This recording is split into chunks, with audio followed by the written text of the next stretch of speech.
The sky over Earth shimmered with an unnatural glow as a massive alien vessel descended into orbit. It was unlike anything humanity had ever seen. A sleek, metallic structure that seemed to pulse with light, as if alive. The craft hovered silently above the planet, casting long shadows across continents and sparking both awe and fear in equal measure. News outlets around the world scrambled to cover the event, broadcasting live footage of the enormous ship while experts debated its purpose. Was it here to conquer, to communicate, or something else entirely? In cities and small towns alike, people gathered outside, craning their necks upward or watching through windows.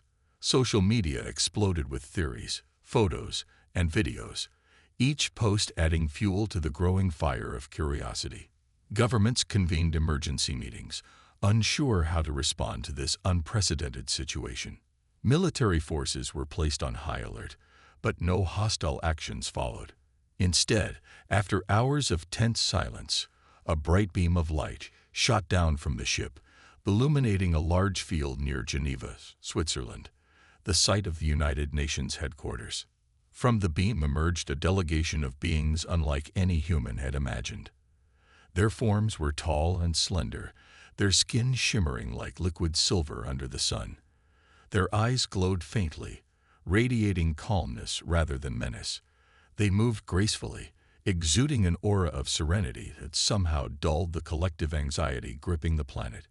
These were the Veilith, as they introduced themselves, an advanced species from a distant star system. And leading them was Lithara, a figure who immediately captured everyone's attention. Lithara stood apart even among her own kind. Her presence commanded respect without effort, her every movement deliberate yet fluid. She wore no uniform or insignia, yet there was an undeniable air of authority about her. When she spoke, her voice carried a melodic quality, soft yet firm, translated seamlessly into dozens of languages by some unseen mechanism. "We come in peace," she began, addressing the assembled crowd of diplomats, scientists, and reporters. "Our journey has been long, and our mission is one of hope." Her words eased tension slightly, though skepticism lingered. Why had such a powerful species traveled so far to visit Earth? What did they want? Before anyone could ask, Lithara continued, her glowing eyes scanning the crowd. Then, to the shock of billions watching worldwide, she stepped forward and pointed directly at a man standing near the back of the room. "That man," she said, her tone unwavering. "He will accompany us." The camera zoomed in on the chosen individual. He looked utterly bewildered, his mouth hanging open as all eyes turned toward him. This wasn't a politician, a scientist, or a celebrity. It was Ethan Carter, a mild-mannered librarian from a quiet Midwestern town.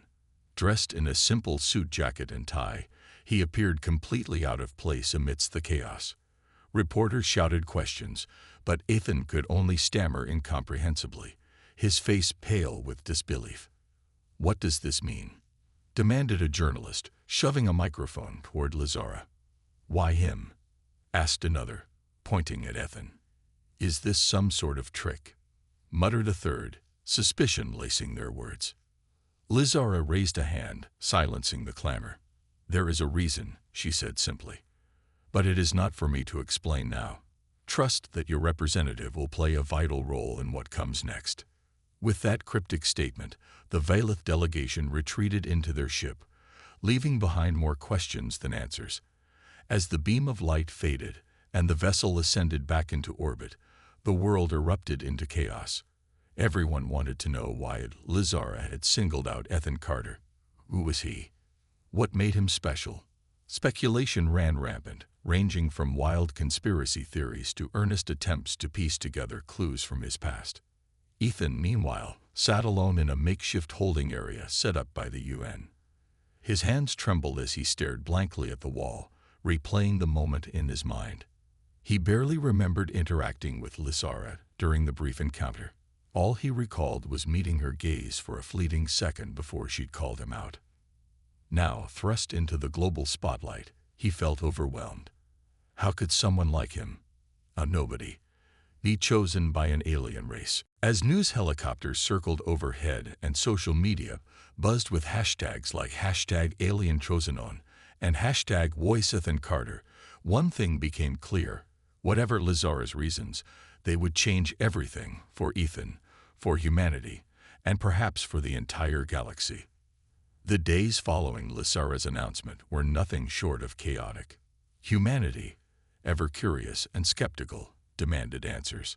Why had an advanced alien species chosen Ethan Carter, a man whose greatest accomplishment seemed to be organizing books in a library, to accompany them on what could only be described as the most extraordinary journey in history? The question echoed across every continent, from bustling cities to remote villages. Social media exploded with memes, theories, and debates, while news outlets dedicated round-the-clock coverage to unraveling the mystery. Ethan became both a celebrity and a target overnight. Reporters camped outside his small-town library, hoping to catch even a glimpse of him. Some called him Earth's ambassador, painting him as a hero destined for greatness. Others dismissed him as a pawn in some grand cosmic scheme, accusing him of hiding secrets or conspiring with the aliens. Conspiracy theorists claimed Ethan was part of a secret government experiment, while spiritual groups hailed him as a prophesied savior sent by divine forces. Amid the whirlwind of attention, Ethan struggled to make sense of it all. "I'm just me," he told a UN-appointed counselor during one of their private sessions. "I don't know why they picked me. I didn't do anything special." But the world refused to accept that explanation. Digging into his past, journalists uncovered details about Ethan's life that painted a picture of quiet simplicity. Born and raised in Cedar Ridge, a sleepy Midwestern town known more for its cornfields than its residents, Ethan had lived an unremarkable existence. He worked at the local library, volunteered at community events, and spent his free time reading science fiction novels. Ironically enough, stories about aliens visiting Earth. There was no evidence of extraordinary talent, wealth, or influence. To many, this only deepened the mystery. Meanwhile, governments around the globe convened emergency meetings to discuss the implications of Lithara's decision. While the Vailith had assured humanity of their peaceful intentions, leaders couldn't ignore the possibility of hidden agendas. What if Ethan's selection was a test? A way to assess humanity's strengths and weaknesses? Or worse, what if the aliens planned to use him as leverage against Earth? Public opinion was equally divided. In some circles, Ethan was celebrated as a symbol of hope, a reminder that anyone, no matter how ordinary, could rise to greatness. Schools named projects after him, and children drew pictures of him standing beside Lithara, waving goodbye to Earth.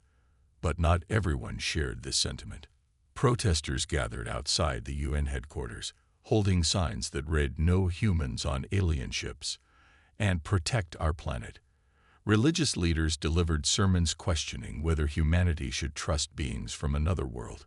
Fear and uncertainty lingered in the air like storm clouds. Amid the frenzy, Lithara herself remained silent for a time. Then, 3 days after her initial announcement, she addressed the world once more. Her image appeared on screens worldwide, projected directly from the Vailith mothership. She stood tall and composed, her glowing eyes meeting those of billions watching below. To the people of Earth, she began, her melodic voice cutting through the noise. "I understand your confusion and concern. It is natural to seek clarity when faced with the unknown. But I ask you to trust, not just in us, but in yourselves."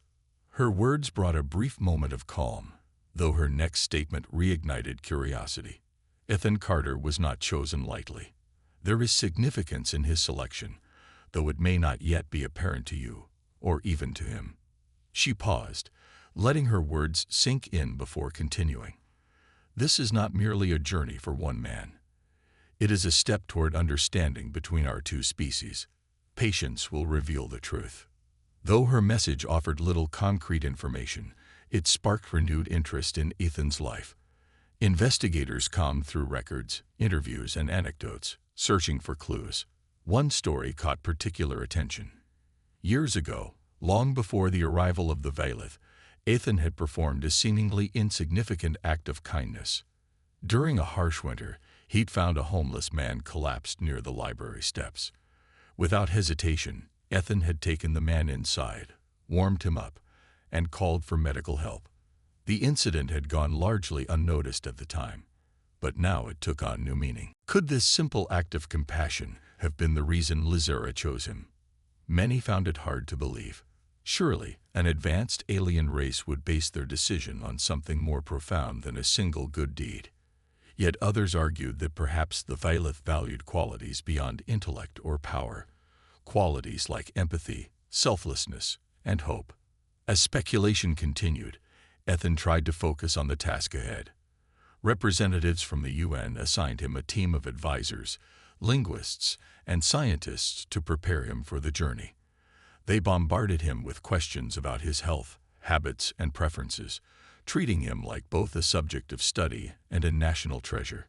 Despite their efforts, Ethan felt increasingly isolated. Friends and family reached out, but their conversations often revolved around the same questions everyone else asked. Why you? What did you do? One evening, unable to sleep, Ethan wandered onto the balcony of the secure facility where he was staying. Below, reporters still lingered, their cameras flashing like fireflies in the dark. Above, the Vailith ship loomed silently in the sky, a constant reminder of the weight resting on his shoulders.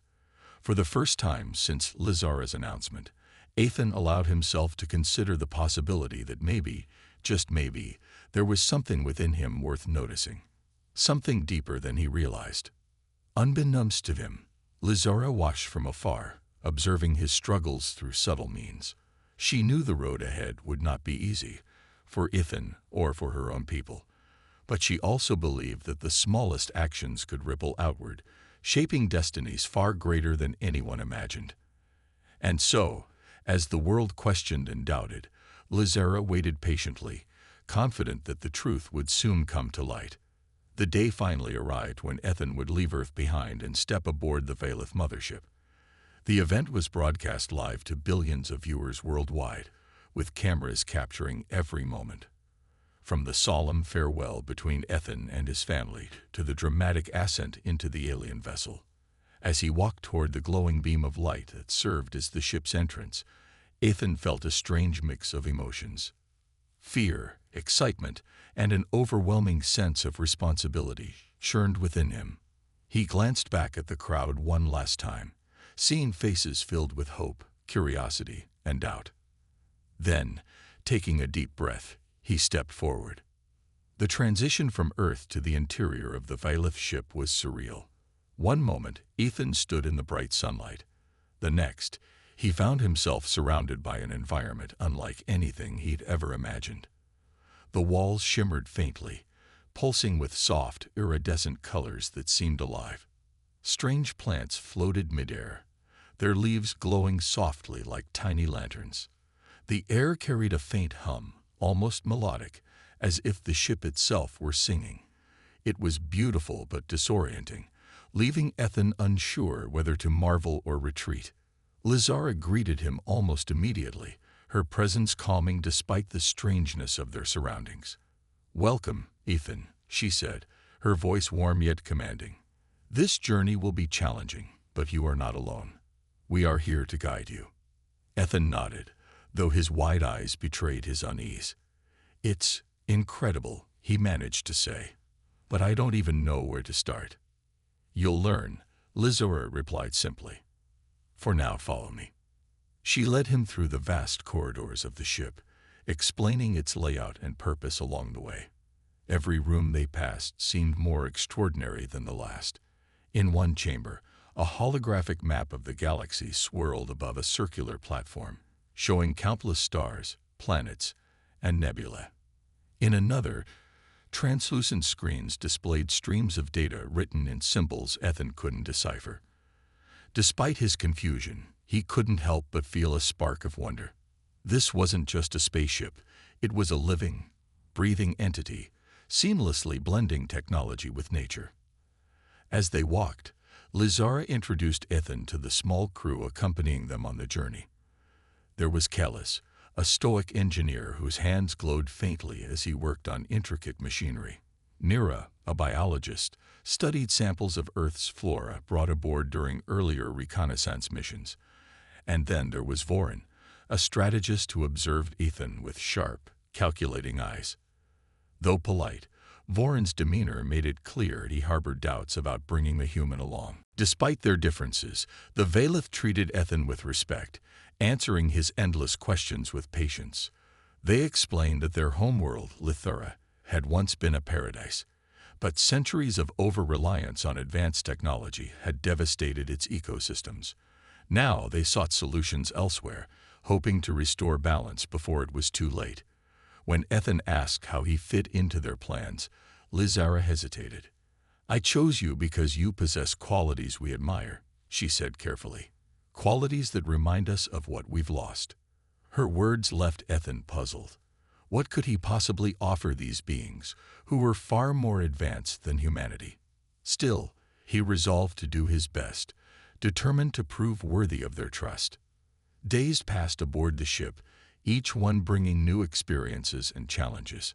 Ethan marveled at the Valith's ability to manipulate energy, communicate telepathically, and create objects seemingly out of thin air.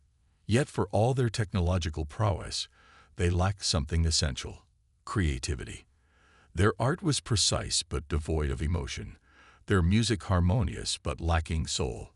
Slowly, Ethan began to understand why Lithara might value human traits like imagination and empathy. One evening, while exploring the ship alone, Ethan stumbled upon a secluded observation deck. Through a large window, he gazed out at the infinite expanse of space, dotted with stars and swirling galaxies. For the first time since leaving Earth, he felt truly connected to the universe beyond his home planet. But his moment of peace was interrupted when he overheard voices nearby. Peering cautiously around the corner, Ethan saw Lithara engaged in a heated discussion with Vorin. Their tones were low but intense, the tension palpable. "He is untested and unpredictable," Vorin argued. "Bringing him risks everything." "He represents hope," Lithara countered firmly. "If we cannot trust in the potential of others, then we have already failed." The argument ended abruptly as both aliens noticed Ethan's presence. Embarrassed but curious, he apologized for intruding. To his surprise, Lithara smiled reassuringly. "It's all right, Ethan," she said. "You're learning much faster than you realize." Though she didn't elaborate, the encounter lingered in Ethan's mind. Clearly, not everyone aboard shared Lithara's faith in him. The weight of their expectations, and the stakes of their mission, felt heavier than ever. Despite the challenges, Ethan began to adapt. He joined the crew in daily tasks, assisting with experiments and observations.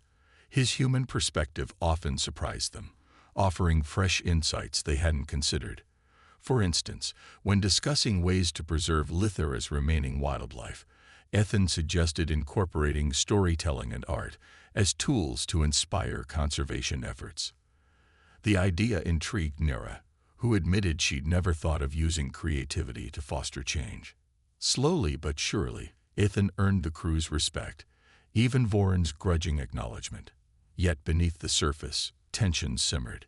Ethan sensed that the journey ahead would test not only his abilities, but also the unity of the Valith themselves. As the ship sailed deeper into the cosmos, bound for Lithara, Ethan realized this wasn't just a trip to another world. It was a voyage of self-discovery, bridging two species separated by light years, but united by a shared desire for renewal. And somewhere, amidst the stars, answers awaited. The deeper the Valith ship traveled into space, the more Ethan felt like an outsider trying to understand a puzzle far beyond his comprehension. While he had begun to adapt to life aboard the vessel, questions still gnawed at him. Why had Lithara chosen him? What was so special about him that an advanced alien species would place their hopes in a quiet librarian from Earth? The answers remained elusive, until one evening when Lithara finally decided it was time to reveal the truth. It happened during what Ethan thought would be another routine conversation in the observation deck. The room glowed softly with starlight streaming through the massive window, casting ethereal patterns across the floor.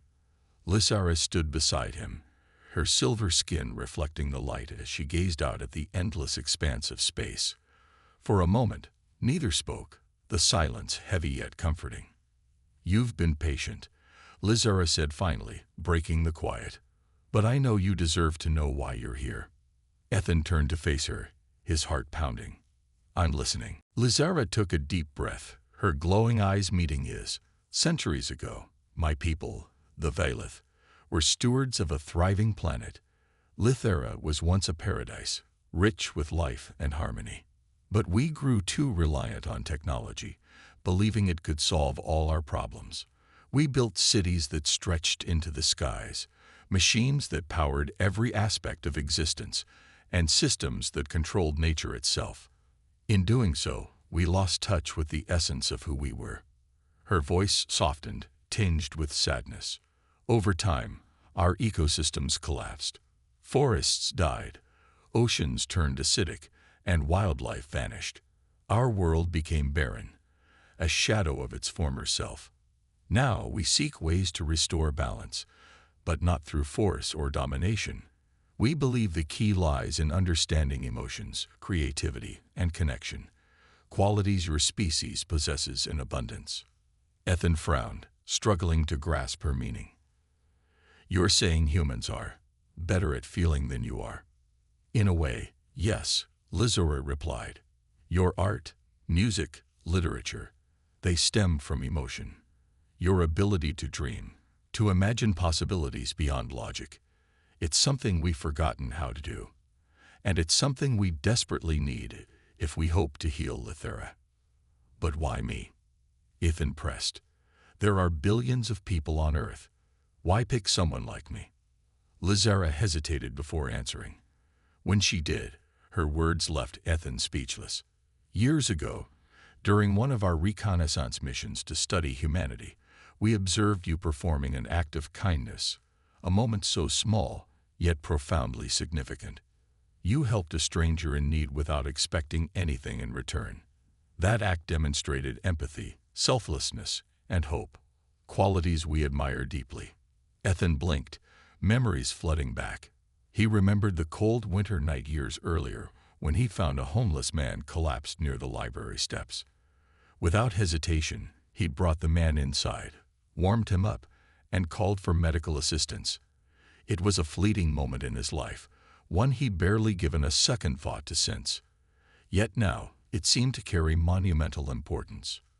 "I didn't think anyone noticed," Ethan murmured, shaking his head. "I didn't even remember until you mentioned it." "That's what makes it meaningful," Lithara said gently. "You acted out of instinct, not for recognition or reward. Humanity often underestimates the power of such moments. But to us, they represent the foundation of true progress." As Ethan absorbed her explanation, a mix of awe and humility washed over him. He wasn't chosen because he was extraordinary. He was chosen because he represented the best of humanity's ordinary virtues. Compassion, kindness, resilience. These were the traits Lithara believed could help save her people. However, the revelation wasn't without its challenges. Later that night, as Ethan reflected on Lithara's words, he overheard another heated discussion between her and Vorin. This time, their voices carried clearly, revealing cracks in the unity of the Vailith crew. "He is unpredictable," Vorin snapped, his glowing eyes blazing with frustration. "We cannot risk failure based on some vague notion of hope." "And what alternative do you propose?" Lithara shot back, her tone sharp but controlled. "Returning to the same destructive cycles that ruined our world. Trusting only in logic and efficiency has led us nowhere, Vorin. If we want to survive, we must embrace change, even if it comes from an unlikely source." Their argument ended abruptly as Callus intervened, urging them to focus on the mission ahead. Still, the tension lingered, a reminder that not everyone shared Lithara's faith in Ethan or in humanity. Despite the growing divisions among the crew, Ethan resolved to prove himself worthy of Lithara's trust. Over the next few days, He threw himself into learning everything he could about the Vailith and their culture. He studied their language, participated in experiments, and offered insights rooted in human creativity. His suggestions, like using storytelling to inspire environmental stewardship, began to resonate with some members of the crew, particularly Nira, who saw potential in blending science with art. Yet the journey wasn't without peril. One day, while assisting Callus in the engineering bay, Ethan noticed strange fluctuations in the ship's energy systems. At first, he dismissed it as part of the vessel's normal operations, but when alarms began blaring throughout the ship, panic set in. Rushing to the main control room, Ethan discovered that critical systems had been sabotaged. Who would do this? Ethan asked, his voice trembling as he watched the crew scramble to contain the damage. Lithara exchanged a grim look with Vorin. Not everyone agrees with this mission, she admitted quietly. Realizing the gravity of the situation, Ethan sprang into action, following Callus's instructions to stabilize the affected systems. Though unfamiliar with the technology, he relied on instinct and teamwork, earning praise from the crew for his quick thinking. By the time the crisis was averted, Ethan had gained newfound respect, not just from Lithara, but from others aboard the ship. As the vessel continued its journey toward Lithara, Ethan couldn't shake the feeling that the challenges ahead would test him, and the Vailith, in ways no one anticipated. But for the first time, he felt ready to face them. Whatever lay ahead, he knew one thing for certain. The smallest acts of kindness could ripple outward, shaping destinies far greater than anyone imagined. And perhaps, just perhaps, humanity and the Vailith could find common ground, not through power or dominance, but through hope. As the Vailith ship sailed closer to Lithara, tensions aboard reached a boiling point. The sabotage incident had exposed fractures within the crew, revealing that not everyone shared Lithara's vision or her faith in humanity. For Ethan, the challenges ahead were no longer just about proving himself. They were about navigating a delicate balance between two species whose values and beliefs often clashed. Lithara called a meeting in the main chamber of the ship, where holographic projections of Lithara's devastated landscapes loomed above them. The images were haunting. Barren wastelands, where lush forests once thrived, rivers reduced to toxic sludge, and skies choked with ash. It was a stark reminder of what awaited them on their homeworld. "We are running out of time," Lithara began, her voice steady but urgent. "Lithara cannot endure much longer. If we fail to restore its ecosystems, our people will face extinction." Vorin crossed his arms, his glowing eyes narrowing. "Then we must rely on proven methods, science, logic, precision. Not emotions," he said, glancing pointedly at Ethan. Ethan stiffened, feeling the weight of Vorin's skepticism. He knew the strategist didn't trust him, but hearing it so plainly stung nonetheless.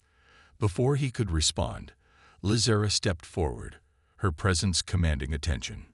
"Science alone has failed us before," she countered firmly. "We need more than equations and calculations. We need inspiration, creativity, hope. These are the tools humanity offers, and Ethan embodies them." The room fell silent as the crew absorbed her words. Some nodded in agreement, while others exchanged uneasy glances. Nira, ever the mediator, spoke up. "Perhaps both approaches can coexist. Science provides structure, but emotion gives purpose. Together, they might offer a solution." Her suggestion seemed to ease some of the tension, though Vorin remained unconvinced. Still, for the sake of unity, the crew agreed to move forward with a plan that combined their strengths.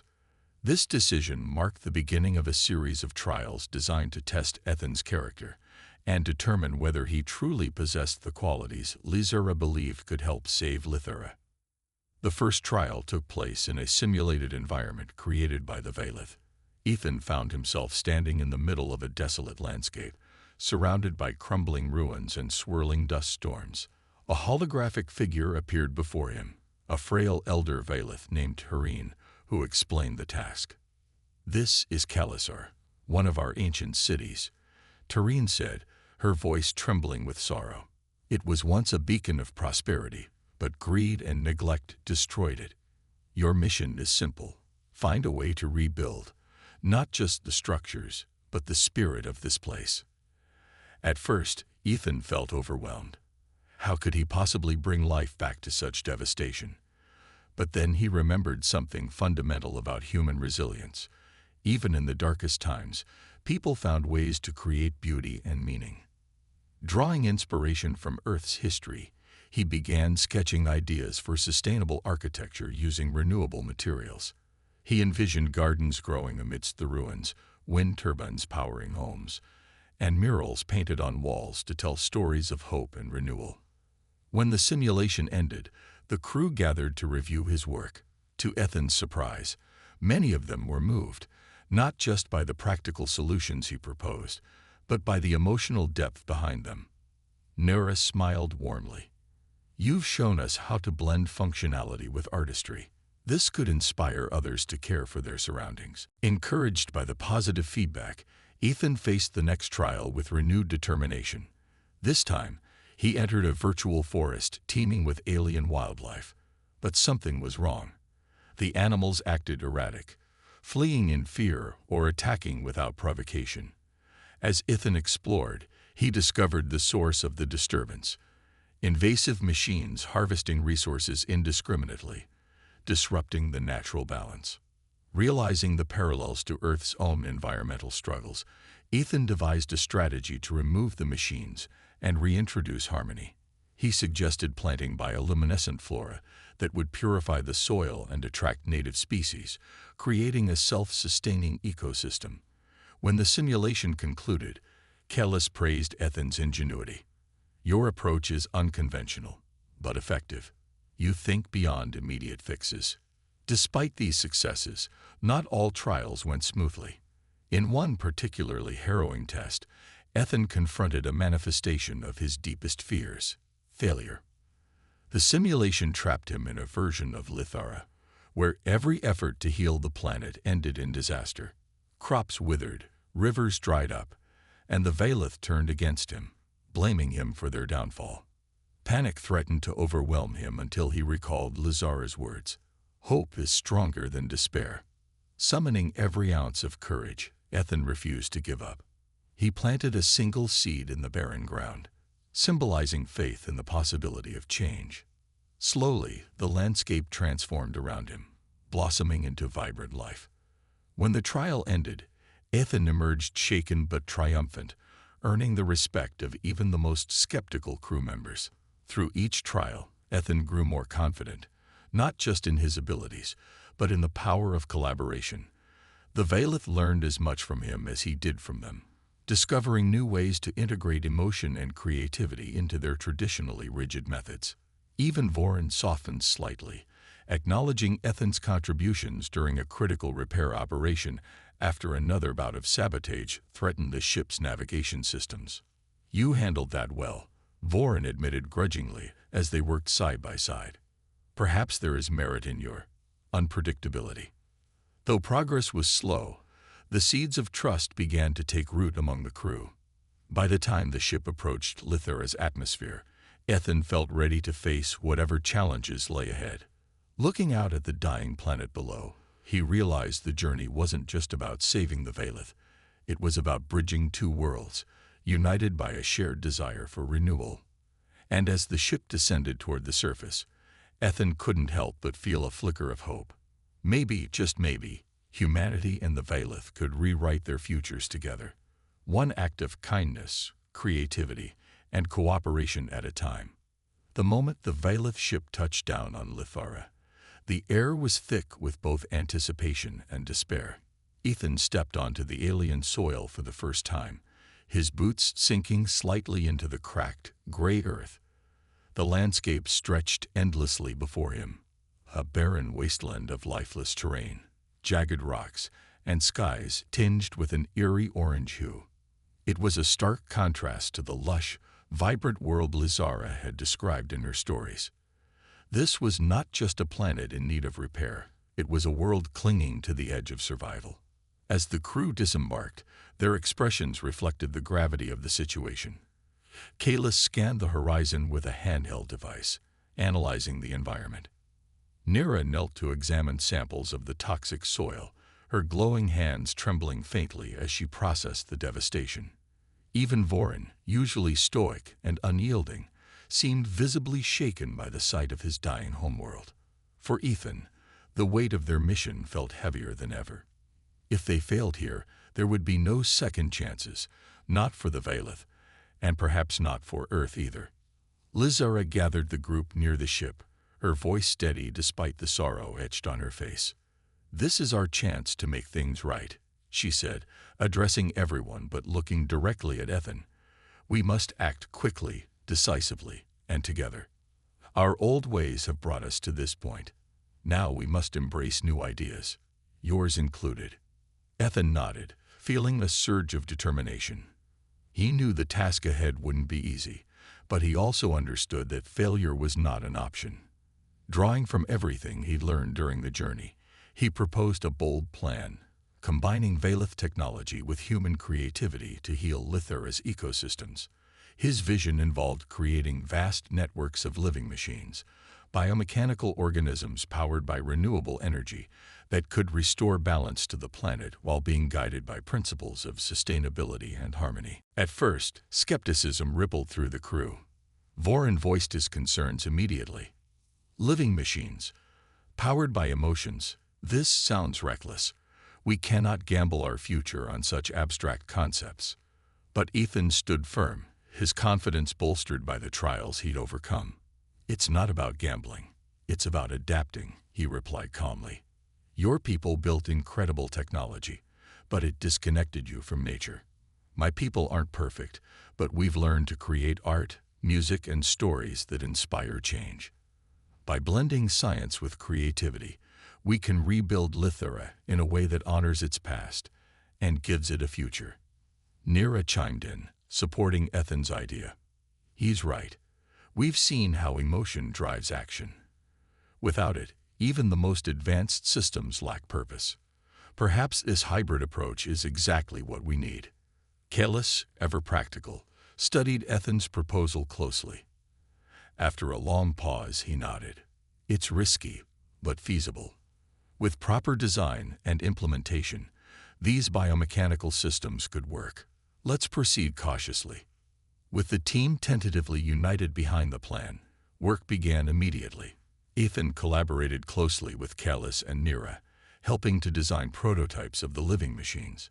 Using nanotechnology crafted by the Valeth, they infused the devices with organic materials collected from surviving patches of Lithara's wilderness.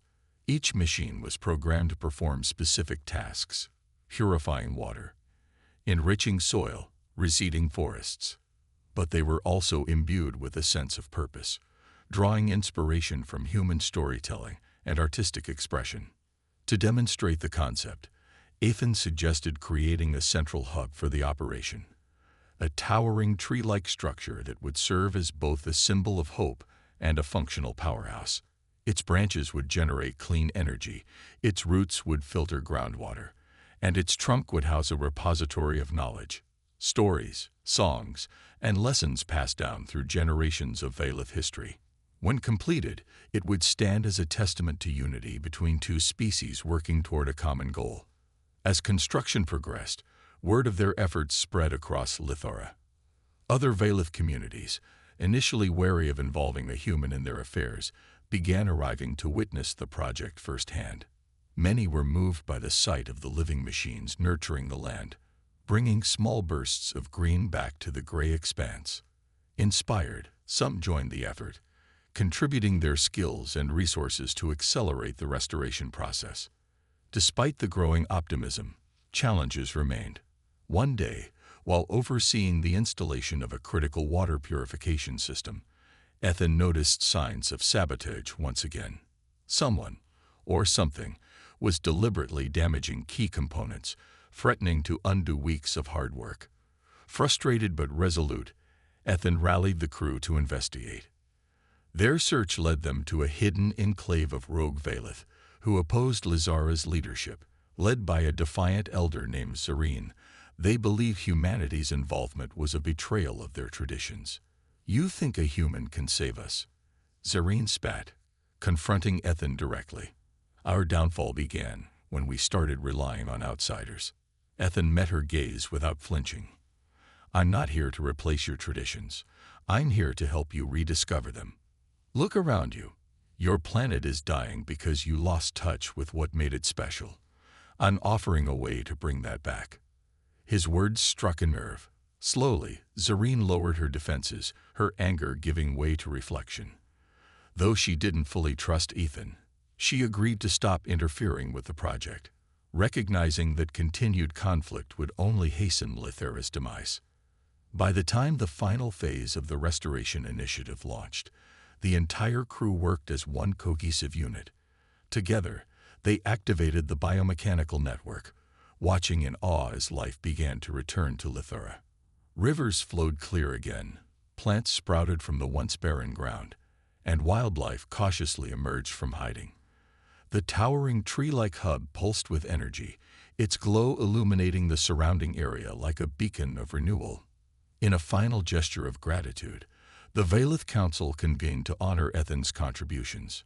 Standing before them, he delivered a heartfelt speech emphasizing unity and cooperation. This isn't just a victory for Lithara. It's a victory for all of us, he said. When we come together, sharing our strengths and learning from each other, there's nothing we can't achieve. The council erupted into applause, their doubts replaced by admiration. As Ethan looked out at the transformed landscape, he realized the true significance of his journey. It wasn't about proving himself or saving a distant planet. It was about bridging worlds, forging connections, and inspiring hope where none seemed possible. And though his time on Lithara was nearing its end, Ethan knew the bond between humanity and the Vaylith would endure, a shared vision of a brighter future stretching across the stars. The weeks that followed the activation of the biomechanical network marked a turning point for Lithara. The planet, once on the brink of collapse, began to heal in ways no one had dared to imagine. Rivers flowed with crystal-clear water, their banks lined with vibrant greenery. Forests sprouted anew, their leaves shimmering under the orange-tinged skies. Wildlife returned cautiously at first but soon thrived, filling the air with chirps, calls, and rustling movements that signaled life reclaiming its rightful place. For Ethan, witnessing this transformation was both humbling and exhilarating. Every step he took across the rejuvenated landscape reminded him of the power of collaboration, how two vastly different species could come together to create something greater than themselves. Yet, as much as he cherished these moments, he couldn't ignore the bittersweet reality looming ahead. It was time for him to return home. Lithara approached him one evening as he stood near the towering tree-like hub, now fully operational and glowing softly in the twilight. Its branches swayed gently, as if alive, while its roots extended deep into the soil, nourishing the land around it. She placed a hand on his shoulder, her touch warm despite her alien nature. "You've done more than we could have hoped," she said, her melodic voice filled with gratitude. "Lithara owes its second chance to you."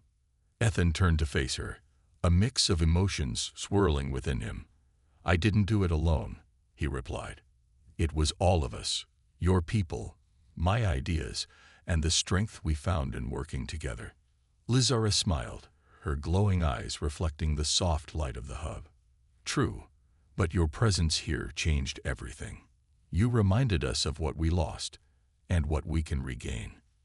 Their conversation lingered in the cool night air, neither wanting to break the spell of the moment. Finally, Lithara spoke again, her tone tinged with sadness. "Tomorrow, you'll leave us. The ship is ready to take you back to Earth." Ethan nodded, though his heart ached at the thought of saying goodbye. Over the months, he had grown close to the Vaylith, not just Lithara, but Kellis, Nira, and even Vorin, who had come to respect him deeply. They weren't just allies. They were friends. Leaving them behind felt like leaving a part of himself. The next morning, the farewell ceremony was held beneath the sprawling canopy of the tree-like hub. Representatives from Vaylith communities across Lithara gathered to honor Ethan's contributions. Songs of gratitude echoed through the air, melodies blending seamlessly with the natural sounds of the recovering planet.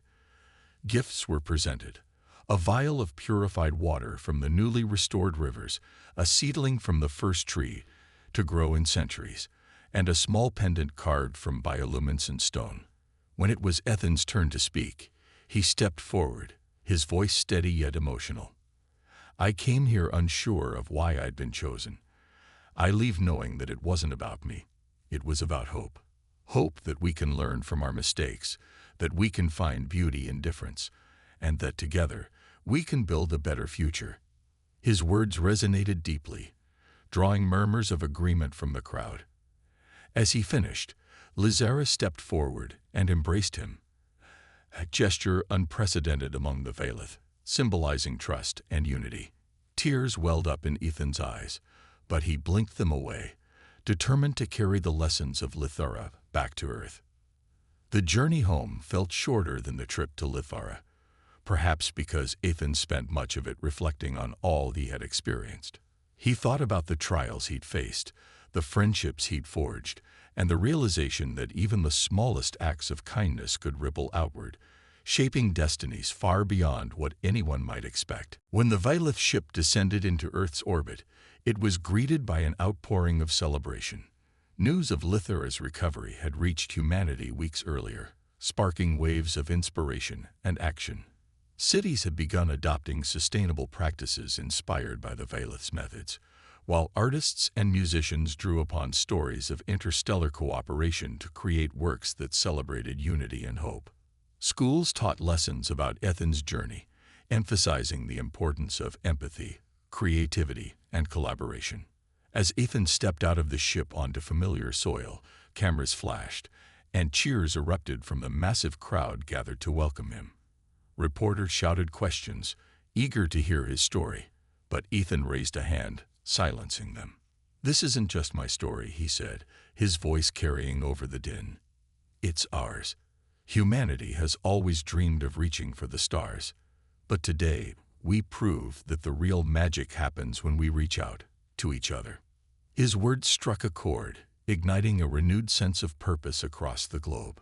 Governments pledged to work together on environmental initiatives, corporations adopted greener policies, and individuals committed to making small changes in their daily lives. The impact of Ethan's journey rippled outward, inspiring a generation to believe in the possibility of a brighter future.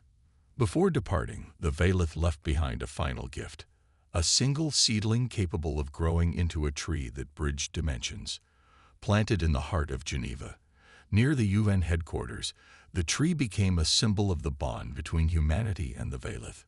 Its shimmering leaves glowed faintly at night, reminding everyone who saw it of the connection forged in the stars.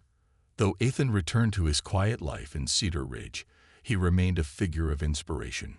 He continued working at the library, sharing stories of his adventure with children and adults alike. Letters poured in from around the world, thanking him for reigniting hope during uncertain times. Meanwhile, high above Earth, the Vailith mothership lingered briefly before setting course for deeper space. Lithara watched the blue-green planet fade into the distance, her heart filled with pride and optimism. Though their paths had diverged, she knew their bond would endure, a shared vision of harmony stretching across galaxies.